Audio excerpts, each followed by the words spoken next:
আসসালামু আলাইকুম। গ্রামীণ ব্যাংক শিক্ষানবিশ অফিসার পদে 30 মে আজকে পরীক্ষা ছিল। তো এখানে আসলে যে পরীক্ষাটা হয়েছে এটা আসলে স্ট্যান্ডার্ড মানের পরীক্ষা হয়নি। এক কথা যেটা বলে এটা আসলে কোনো পরীক্ষার মধ্যেই পড়ে না, কারণ নবম গ্রেডের একটা চাকরি। এখানে হচ্ছে প্রশ্নটা করলো শুধু হচ্ছে এমসিকিউ। তো এখানে শুধু হচ্ছে এই এমসিকিউ প্রশ্ন করার কয়েকটা কারণ আছে। সেটা হচ্ছে যে নিয়োগটা আসলে ফেয়ার নিয়োগ হবে না। আর দ্বিতীয়ত হচ্ছে এই নিয়োগে দেখা গেছে কালকে রাতে এই প্রশ্ন ফাঁস হয়ে গেছে। তো আপনারা যারা হচ্ছে অনেকেই প্রশ্ন পেয়ে পরীক্ষা দিয়েছে, আবার অনেকেই হচ্ছে নিজে পরিশ্রম করে কষ্ট করে পরীক্ষা দিয়েছেন। তো আসলে এখানে দুই তরফা হয়ে গেল বিষয়টা। তো যারা হচ্ছে প্রশ্ন আউট করে পরীক্ষা দিয়েছে তাদের সাথে আপনি যতই পড়াশোনা করে পরীক্ষা দেন না কেন, এখানে হচ্ছে আপনার রেজাল্ট তাদের মতো কখনোই মানে হবে না। কারণ হচ্ছে সে 60টা প্রশ্ন পেল, 60টা প্রশ্ন দেখে তারপরে হচ্ছে গিয়ে তারপর পরীক্ষা দিল। তো এখন বিষয়টা হচ্ছে যে যারা হচ্ছে প্রশ্ন আউট করে পরীক্ষা দিল বা হচ্ছে যারা পরিশ্রম করে পরীক্ষা দিল, তাদের মধ্যে আসলে এই পরীক্ষা হলে তফাৎটা কি? আসলে কোনো তফাৎই নাই। তো এখানে দেখা গেছে যে বৈষম্য যে বিষয়টা এটা মানে আজকে খুবই হয়েছে। সেটা হচ্ছে বিভিন্ন কেন্দ্রে দেখা গেছে যে অনেকেরই ফোন নিয়ে ঢুকতে দিছে, আবার অনেকেরই ফোন নিয়ে ঢুকতে দেয় না।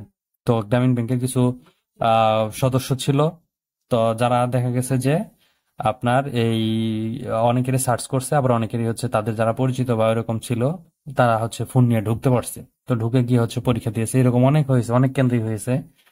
তো বিশেষ করে হচ্ছে যারা টাঙ্গাইল রেঞ্জ থেকে পরীক্ষা দিয়েছেন, টাঙ্গাইলে এরকম হয়েছে। তারপরে হচ্ছে রংপুরেও এরকম হয়েছে, তারপর আরো বিভিন্ন জায়গায় এরকম হয়েছে, আমরা হচ্ছে যতটুকু শুনতে পারলাম। তো এখানে হচ্ছে গত রাতে দেখা গেছে যে 12টার পর থেকেই দেখা গেছে অনেকেই হচ্ছে প্রশ্ন পেয়েছে, প্রশ্ন ফাঁস হয়ে গেল। যে প্রশ্ন যে এই যে প্রশ্ন ফাঁসের যে বিষয়টা, এটা কিন্তু যে আসলেই মেনে নেওয়া যায় না। ঠিক আছে। তো যাই হোক, আর দ্বিতীয়ত হচ্ছে এখানে লিখিত পরীক্ষা অনুষ্ঠিত হওয়ার কথা ছিল, কিন্তু লিখিত পরীক্ষা অনুষ্ঠিত হলো না। এই লিখিত পরীক্ষা অনুষ্ঠিত না হওয়ার পেছনে কয়েকটা কারণ হচ্ছে যে লিখিত পরীক্ষা অনুষ্ঠিত হলে দেখা গেছে যে নিয়োগটা অনেকটাই ফেয়ার হওয়ার সম্ভাবনা থাকে, বা হচ্ছে নিয়োগটা ফেয়ার করতে হয়। কিন্তু এখন দেখা গেল যে এখানে এই পরীক্ষা অনুষ্ঠিত হলো শুধু হচ্ছে এমসিকিউ। তারা হচ্ছে কজ দিতেছে যে তারা হচ্ছে লিখিত পরীক্ষা খাতা সংগ্রহ করতে পারেন নাই।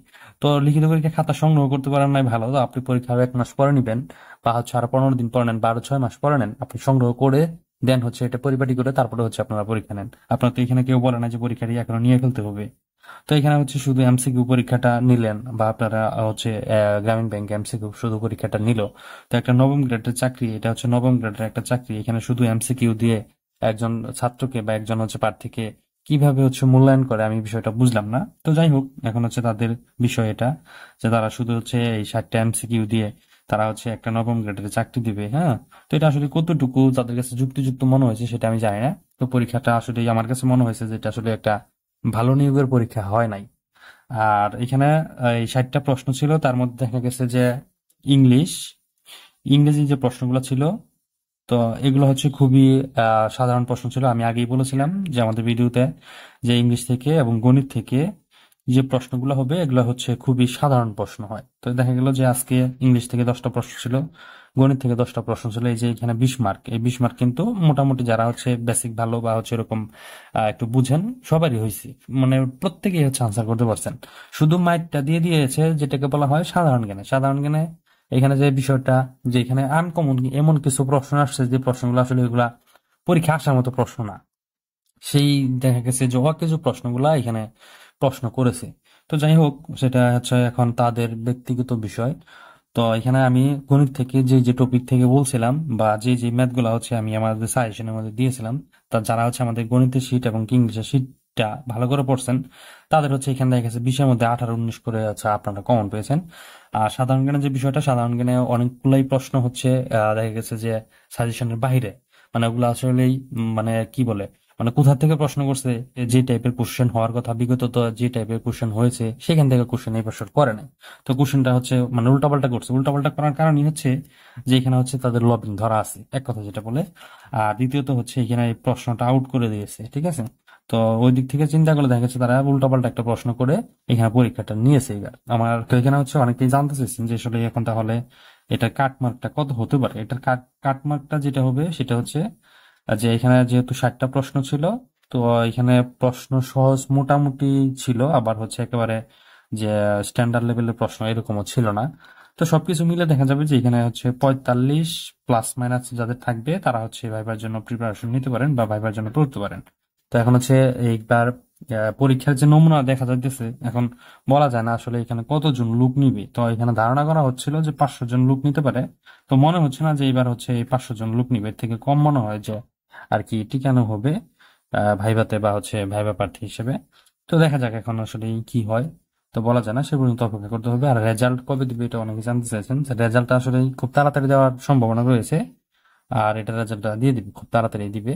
অপেক্ষা করতে থাকেন, 15-20 দিন বা হচ্ছে 1 মাসের মধ্যে রেজাল্ট আপনারা পেয়ে যাবেন, বা 7 দিনের মধ্যে রেজাল্ট দিতে পারে। আর রেজাল্ট হচ্ছে এখানে কি দিবে, এখানে পরীক্ষা দেওয়ার পরে অনেকেরই মন ভেঙে গেছে। এক কথা যেটা বলে, আমার নিজেরই হচ্ছে প্রশ্ন সমাধান করতে ভালো লাগতেছে না। তো আমি হচ্ছে প্রশ্ন এখানে রেখে দিছি, প্রিন্ট করে নাই। তো যাই হোক, এটা আসলে একটা মানে অন্যরকম বিষয়টা। আহ এখানে যে প্রশ্ন ফাঁস হয়ে যায় একদিক থেকে, আরেক দিক থেকে হচ্ছে হলে যাওয়ার পরেও এখানে দেখা গেছে যে বৈষম্য চলে।